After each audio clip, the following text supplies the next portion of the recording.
Government area hospital Bhadrachalam superintendent doctor Ramakrishna అండి.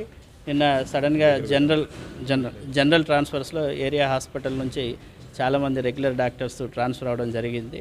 దీనివల్ల సడన్గా ఏరియా హాస్పిటల్లో డాక్టర్ల కొరత వచ్చింది. వెంటనే మన కలెక్టర్ గారు, ఎమ్మెల్యే గారి ఆధ్వర్యంలో యుద్ధ ప్రాతిపదికన వాకిన్ ఇంటర్వ్యూస్ నిన్న జరిగాయండి. ఏరియా హాస్పిటల్ భద్రాచలంలో 7 పోస్టులకు గాను 5 డాక్టర్లు నిన్న అప్లై చేయడం జరిగింది. ఇంకా కొన్ని అప్లికేషన్స్ DCHS ఆఫీస్లో కూడా ఇచ్చారని తెలిసింది సార్. 1-2 రోజుల్లో వీటి గురించి స్పష్టత వస్తుంది.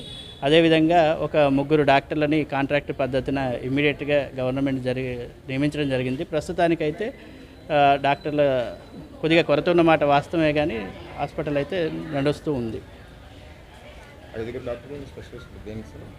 5 స్పెషలిస్ట్ డాక్టర్లు, 3 గైనకాలజిస్టులు, 2 పిల్లల డాక్టర్లు. మత్తు డాక్టర్లు ఎవరు ఇంటర్వ్యూకి అయితే అటెండ్ కాలేదు.